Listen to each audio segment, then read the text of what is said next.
예수를 믿는 사람이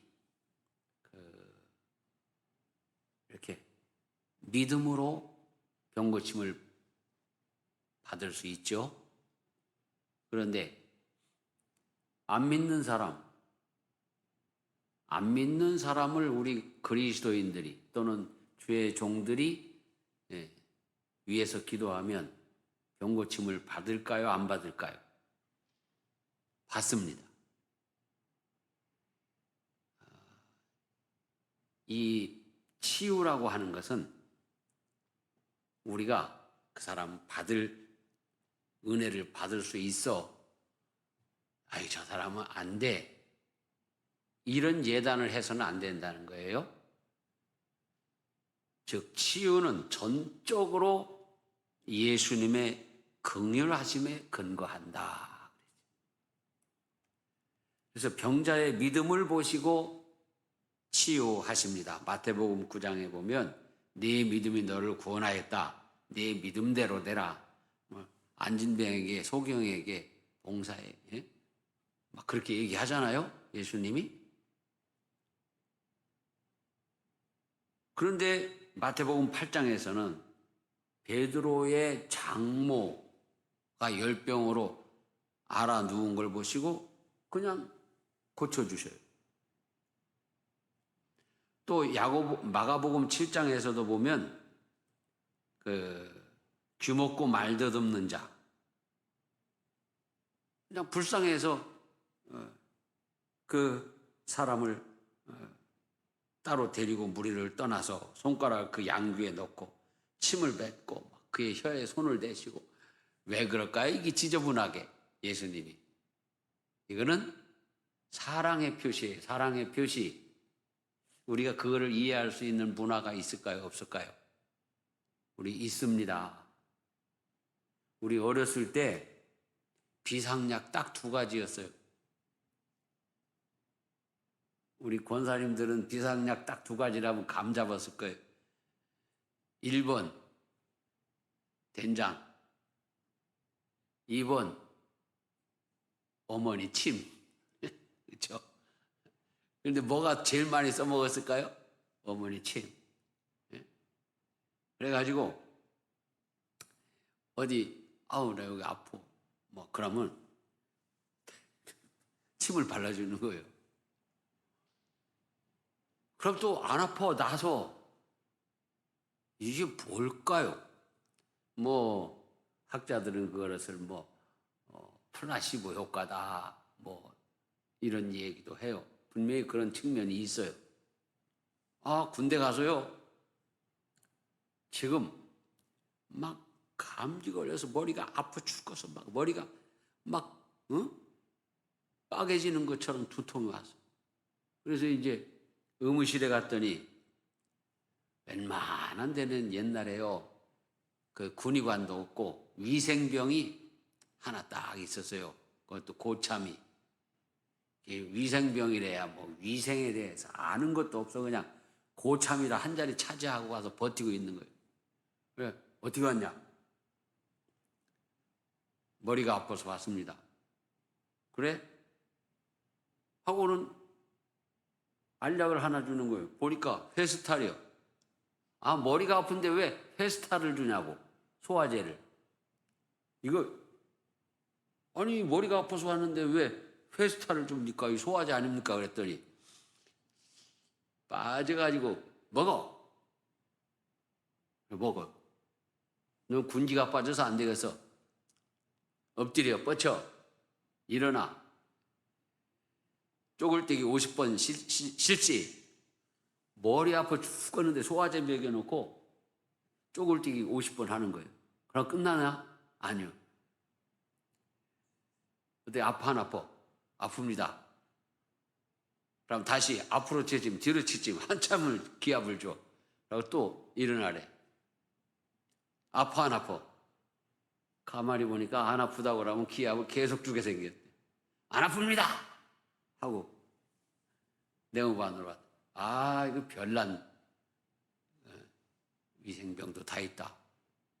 그러고 세수를 하고 잘라고 그러는데 진짜 안 아프네. 그 참 재미있는 일이죠. 우리 문화를 얘기하는 거예요. 옛날에 어머니들이 약이 있습니까? 뭐가 있습니까? 자식이 아프다 하면 안타까워. 어머니의 침을 발라. 그 사랑을 받으면서 아이가 그 병을 이기고 무럭무럭 자라난 거 아니겠습니까?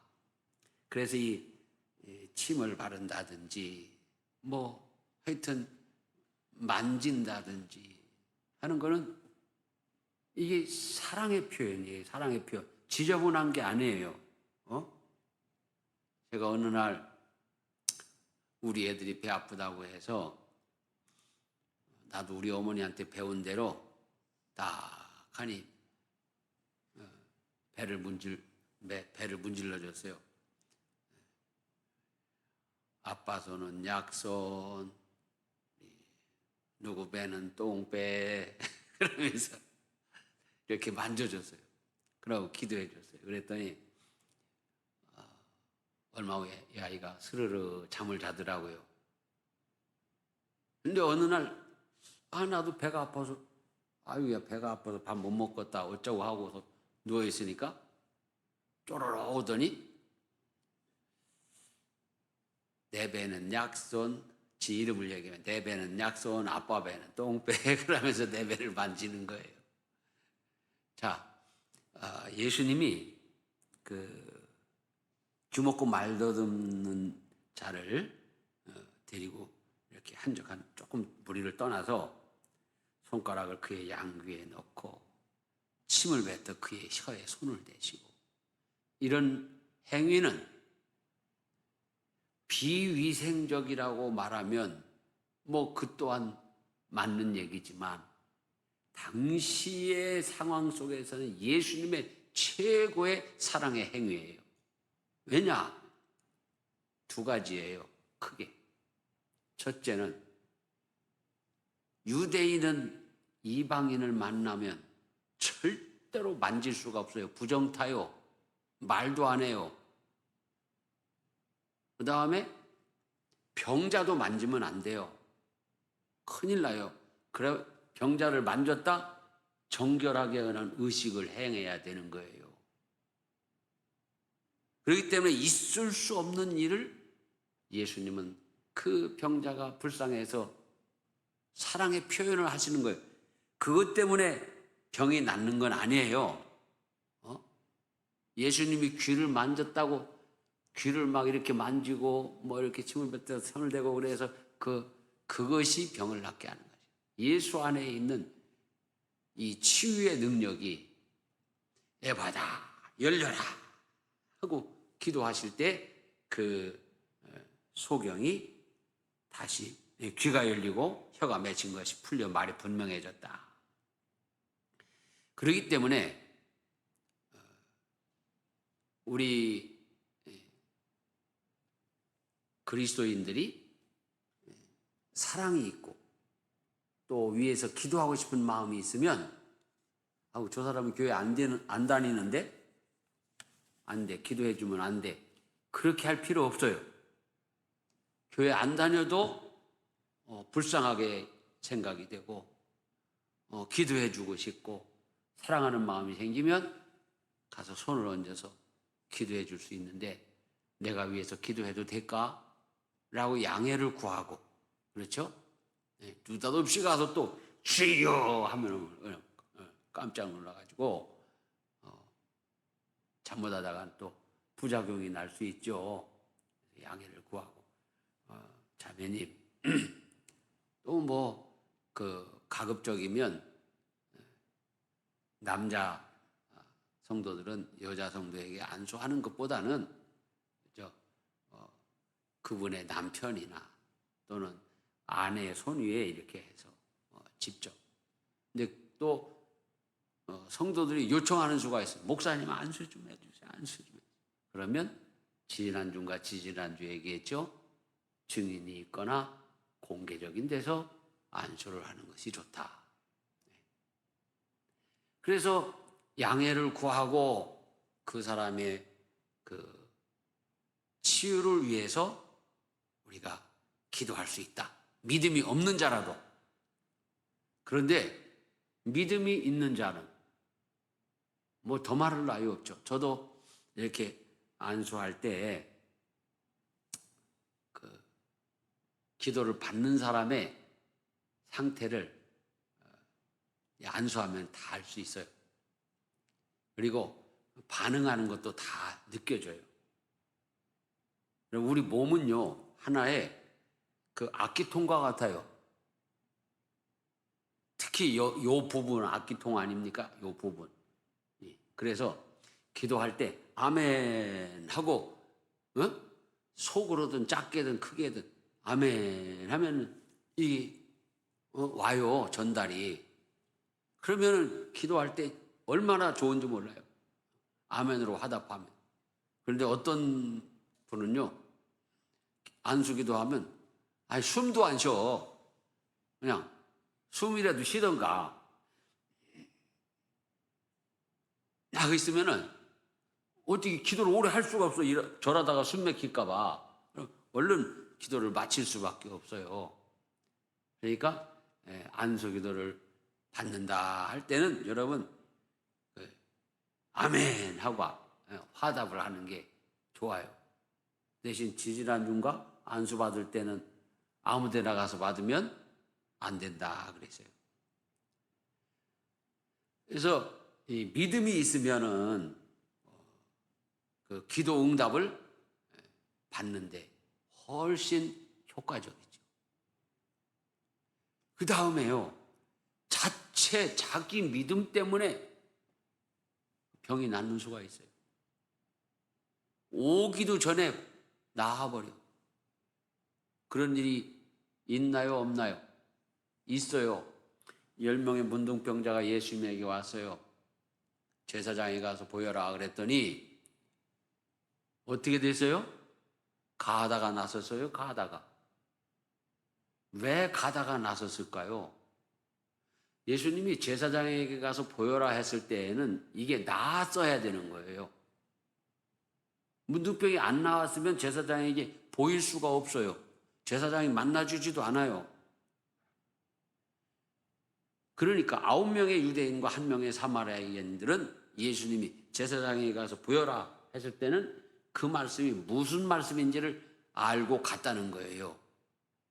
제사장에게 보이라고 하는 것은 우리가 이제 제사장에게 가기 전에 우리 문둥병이 나을 거다 라는 믿음을 가졌어요. 또는 그들은 아무 생각 없이 갔는데 예수님의 능력으로 나았을 수도 있죠. 그 부분에 대한 자세한 이야기는 없어요. 가는 중에 일어난 그 어떤 그들의 심리적인 또 신앙적인 상태는. 그런데 그 중에 9은 다 각기 가고 사마리아인만 예수님에게 돌아와서 감사하면서 보고를 했죠. 그때 예수님 뭐라고 그랬어요? 9은 어디 갔냐? 이 사마리아 사람 외에는 이렇게 와서 하나님께 영광 돌리는 자가 없느냐? 네 믿음이 너를 구원하였다 그랬어요. 9명은 병은 고쳤지만 구원하고는 상관이 없는 그런 상황이 됐어요. 제가 옛날에 보니까 이름도 모르고 얼굴도 몰라요. 기도해 주실 그 목사님 한 번도 안 본 사람인데 결핵 환자였어요. 근데 소문만 듣고 전화로 기도받으러 가겠습니다. 이렇게 하고 오고 있었어요. 시외버스 터달하는 시외버스를 타고 이 결핵 환자가. 그러니까 목사님도 그 결핵 환자야. 몰라요, 누군지. 그런데 기도하면서 기도받으려고 그렇게 버스를 타고 오는데 갑자기 성령이 역사하시면서 결핵이 나았어요. 그걸 어떻게 아냐? 그 사람이 아이고 나섰네 이제 집에 가야지 하고 9명의 유대인들처럼 가버렸으면 모르는데 버스를 타고 끝까지 와서 기도받으러 오겠다고 하는 사람입니다. 그러면서 제가 오다가 성령의 충만함을 받고 병이 나선 것 같습니다. 얼마나 신기한 일입니까? 그러니까 우리가 주의 이름을 부른다는 것은 얼마나 신기한 일인지 몰라요. 얼마나 놀라운 일인지 몰라요. 그래서 여러분 의심하지 말고 지체하지 말고 더 어려운 일이 있을 때 또 아플 때 주님께 기도하는 성도들이 되시기를 바랍니다. 우리 현대의학이 아무리 참 발달하고 했어도 때로는 모르는 그런 질병들이 참 많아요. 그래서 우리가 다 포기할 때도 있잖아요. 그럴 때 성도들은 포기하지 말고 기도해야 되겠다. 둘째로 축사를 위한 기도를 우리가 할 수 있습니다. 축사에는 축하하고 축복하는 것, 이런 축사가 있어요. 베세다 광야에서 예수님께서 보리떡 5개와 물고기 2마리를 가지고 축사하시고 나눠줬다. 그렇게 돼 있죠. 그거는 축복하시고. 그런데 오늘 여기서 얘기하는 것은 축출할 축사예요. 축에 귀신을 쫓아내는 거예요. 축사. 이 세상에 귀신을 쫓아낼 수 있는 능력은 누구에게만 있습니까? 오직 예수에게만 있습니다. 우리 예수님에게 귀신을 쫓아낼 수 있는 능력이 있어요. 왜? 다른 사람들은 무당이 귀신을 쫓아냅니까? 어떻게 그럴 수가 있어요? 무당은 귀신을 섬기는 사람인데 귀신이 귀신을 쫓아냅니까? 예수님 그랬잖아요. 낫더러 바알세불이라고 하는데 내가 귀신을 쫓아내는데 어떻게 바알세불이냐? 귀신이 귀신을 쫓아내면 그 나라는 망한 거 아니냐? 귀신은 귀신을 쫓아내는 게 아니라 불러들여요. 그렇기 때문에 굿하면 망한다는 게 그거예요. 굿하면 귀신을 쫓아낸다고 굿하지요? 순전히 그거는 거짓말이에요. 사기예요. 귀신은 귀신을 불러들이는 건데 어떻게 귀신을 쫓아내요? 더 많이 들어오는 거예요. 더 많이. 그래서 이 축사, 이것은 왜 예수님만이 귀신을 쫓아내는 능력이 있냐? 우리 주님은 천국과 지옥의 권세를 다 가지고 계신 주님이세요. 우리가 예수님은 천국 권세만 쥐고 있다. 아니에요. 그러면 지옥의 권세를 쥐고 있는 것은 따로 별도로 세력이 있어요? 아니에요. 천국과 지옥의 권세는 다 하나님이 쥐고 계신 거예요. 이 얘기를 자세히 하자면 엄청난 시간이 필요하니까 여기까지만 하고, 우리 예수님만이 귀신을 쫓아낼 수 있는 권세와 능력이 있기 때문에 오늘 이 지상에서 그리스도인들은, 주의 종들은 귀신을 향하여 명령할 수 있는 자격이 있고 권세가 있습니다. 여러분은 그 자격증을 가지고 있어요. 보이지 않는 자격증. 그런데 그 자격증은 반드시 사용할 때 예수의 이름으로 사용해야 돼요. 예수의 이름으로 명하노니 귀신아 물러가라. 이렇게. 내가 누군 줄 알고 안 나가 하면 귀신이 달려드는 거예요. 네가 누구긴 누구요, 별것도 없지 하면서 막 달려드는 거예요. 그러니까 반드시 예수의 이름으로 물러가라. 예수님 권세, 예수님 권세, 예수님 권세, 내 권세. 우리 찬양하잖아요. 여러분, 우리 그리스도인의 권세는 예수님에게 있어요. 교회의 권세 예수님에게 있어요. 저는 그거를 내 몸소 체험을 했어요. 몸소. 가끔 얘기하기 때문에 여러분도 들었을 수 있어요. 제가 국민학교 4학년 때 교회 아랫집에 같은 반 여자아이네 집이 주일날 아침에 막 굿을 하는 거예요. 굿. 그래서 우리 주일학교 가다가 걔네 집에서 굿을 하네. 그래 가보자 하고 친구들 서너 명이 가봤어요. 그렇게 이제 담이 이렇게 돌담이 있잖아요. 이렇게 고개를 들고 이렇게 들여다 보니까 굿을 하는데 어떻게 된 게 그냥 무당이 그 대나무를 타고 올라갔더라고요. 그 제주도 좋아. 그게 왜 올라갔을까? 그 대나무를 귀신 들려서 올라가는 거예요. 귀신 들려서. 근데 주일 학생 3명인지 4명인지 나를 포함해서 가서 요렇게 구경했는데 우리가 무슨 예수님의 능력이 우리에게 뭐가 있다고 우리 철부지 주일 학생. 그런데 신기가 떨어져서 털포덕 떨어져 버렸어. 그래서 병원에 실려갔어요. 그날 우리 교회 예배는 얼마나 뜨거웠는지 주일 학생들이 가서 쳐다만 봐도 신기가 떨어지는 저런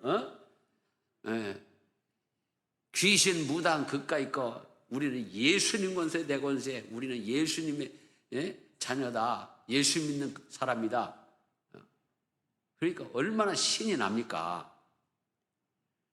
그런 거로 우리는 예수의 이름이 귀신을 쫓아내는 능력이고 소망이다. 그 대신 우리가 알아야 될 것은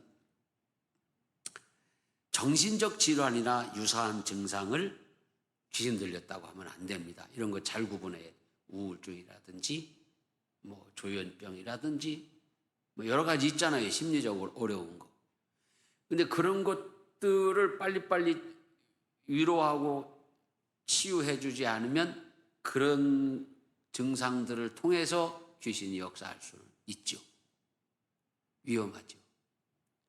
그렇기 때문에 그런 일들이 있으면 분별을 잘 해야 돼요. 그 장로님 아들은 지금 아마 울산에서 지금도 잘 신앙생활하면서 살고 계실 거예요. 그 장로님이 이미 작고하셨는데 제가 목회하던 그 이전의 교회였어요. 그 아들이 이 생선을 이렇게 트럭에 싣고 다니면서 판매를 했어요. 그런데 어느 시골에 가가지고 생선을 좀 팔고 가려고 하는데 그 아이가 바퀴 밑에 있어서 쳐 죽었어요. 시골 애들은요, 이게 옛날에 보면은 우리도 그랬던 적이 있어요. 왜 이렇게 그때는 휘발유 냄새도 좋아? 버스 지나가면 막 쫓아다녔어. 그것뿐이에요. 모기 약차가 얼마 후에 왜 모기 분사기 모기 약차 막 지나가잖아요. 그러면 지금 우리가 막 문 닫잖아요. 그때는 진짜 완전 촌놈 중에 촌놈들이어서 그 모기약을 쫓아가는 거예요. 모기약 차를 그 냄새를 맡으면 막. 그러면 그거 보건소에서 나와서 뿌리로 다니는 그 사람이 막 소리를 지르며 가라고. 그래도 가나요? 악착같이 따라가. 그런 시절이었거든요. 그렇기 때문에 우리는 이런 걸 구별을 잘해야. 그래요. 그 집사님이 이제 아이를 이제 그렇게 사고를 냈으니까 얼마나 충격이 크죠. 그 아이도 막 자동차가 들어왔으니까 신기해서 여기저기 만져보고 바퀴 밑에 가가지고 막 살펴보고 이러다가 그냥 사고를 당한 거니까. 그런데 이 집사님은 막 너무 충격이 컸어요. 그래서 집에 와가지고 막 헛소리를 하고 막 시름시름 앓고 막 그러는 거예요. 그러니까 그분이 박장로님인데 박장로님이 제게 와가지고요, 목사님 우리 아들이 귀신 들렸어요. 빨리 와서 예배 드려주세요. 귀신 좀 쫓아내주세요.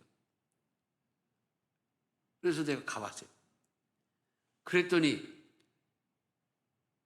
이 집사님이 충격을 받아가지고 뭐 우리 요즘 말로 멘붕이 온 거예요. 정신이 무너진 거예요. 막 마음이 너무 아프고 어렵고 힘들고 막 정신을 차릴 수가 없는 거예요. 울다가 자다가 밥도 안 먹고 그러니까 막 또 꿈도 막 험하게 꾸고 헛소리도 하고 그러니까 아버지가 보기엔 영락 귀신 들린 거예요. 그래서 제가 장로님에게 그랬어요. 장로님 자꾸 혼만 내지 말라고. 우리 박 집사님도 얼마나 지금 마음이 아프고 힘들면 지금 저러겠냐고. 다 가족들 오라고 예배 드리자고. 그래서 예배 드렸어요. 위로하는 찬송을 부르고 위로하는 말씀을 전하고 안수기도를 했어요. 막 위로하는 안수기도.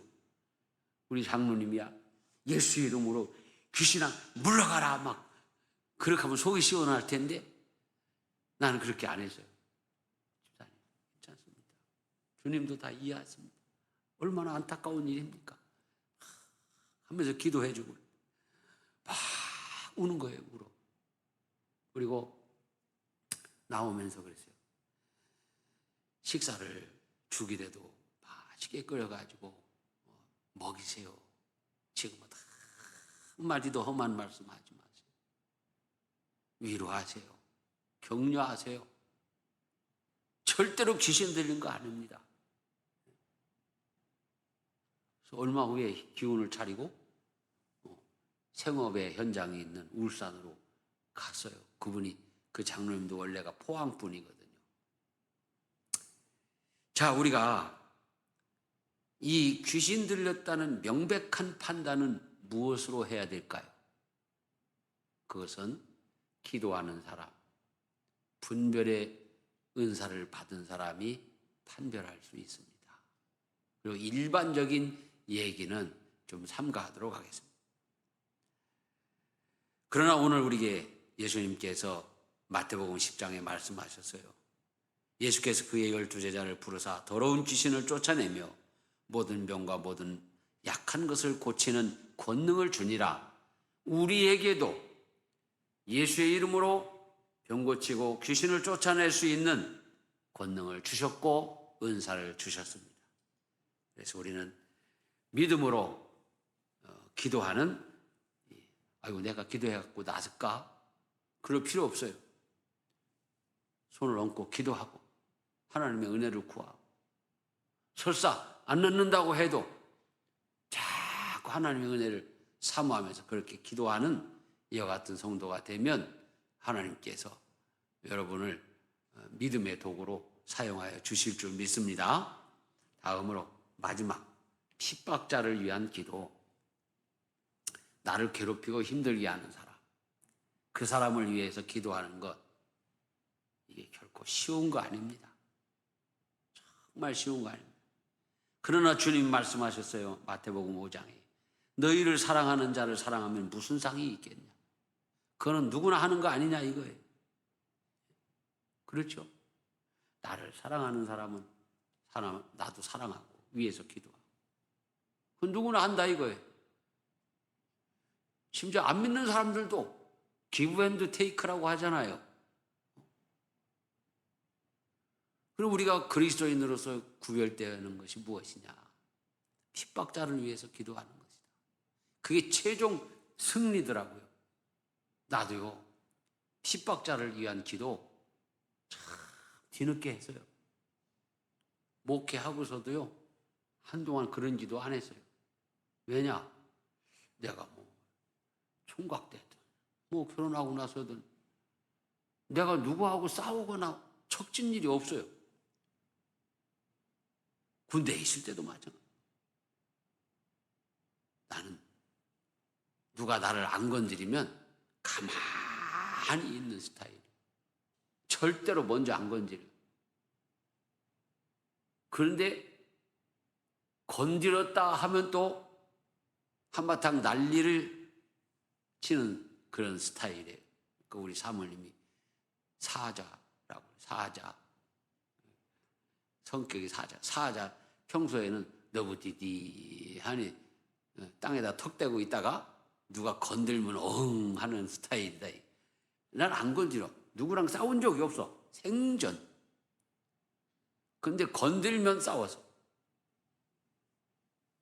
제가 얘기했잖아요. 국민학교 3번을 전학 가는데 가는 데마다 애들이 와가지고 승천이 나와, 전도사 아들 나와, 그러면 나가. 너 나 이겨? 그러면 그때도 키가 그렇게 큰 게 아니었어요. 아담해가지고 쬐깐한 게 이렇게 쳐다보면 이겨. 그럼 그때부터 라이트 레프트 막 들어오는 거예요. 한참 두들 맞고. 그 다음에 또 물어봐요. 애들이. 이사 온 게 까불어요. 너 나 이겨? 이겨. 맞으면서도 계속 이긴다고 하니까 하여튼 엄청 맞았어요. 내가 금산군을 돌아가면서 이사 다니며 다 맞고 다녔어요.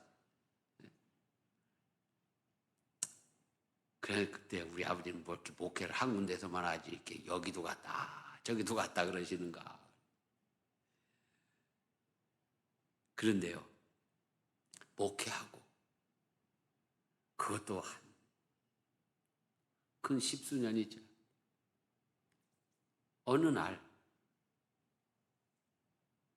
똑같은 목사님인데 왜 이렇게 나를 모함하고 괴롭히는지 이상하죠.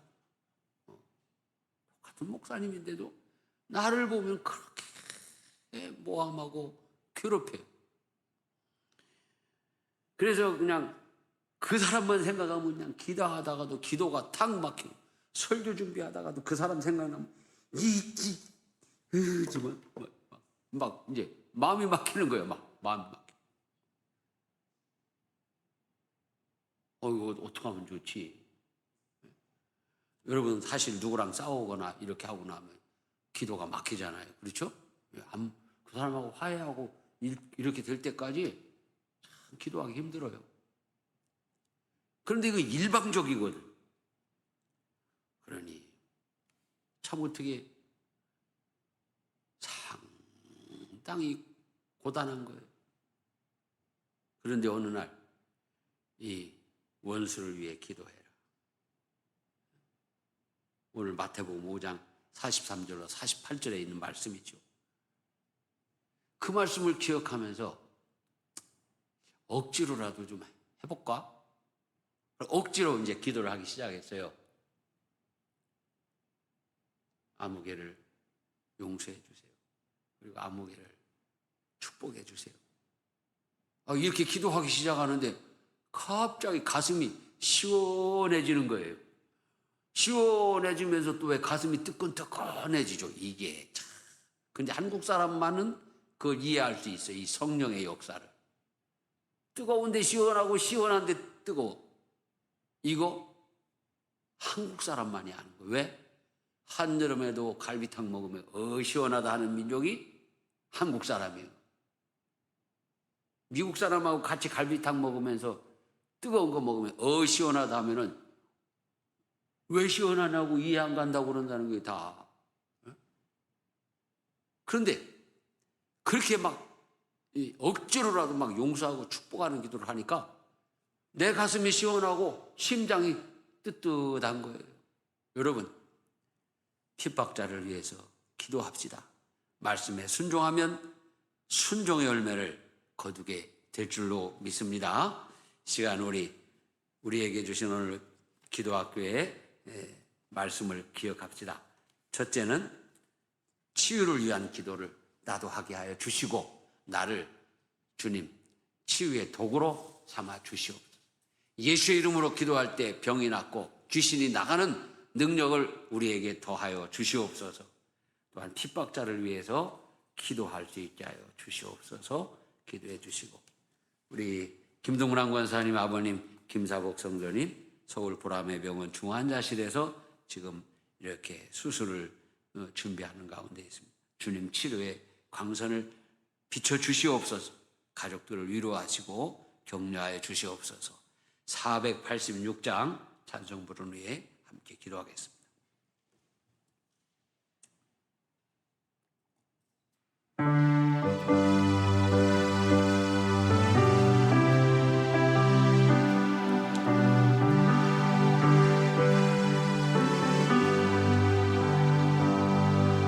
이 세상의 근심대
수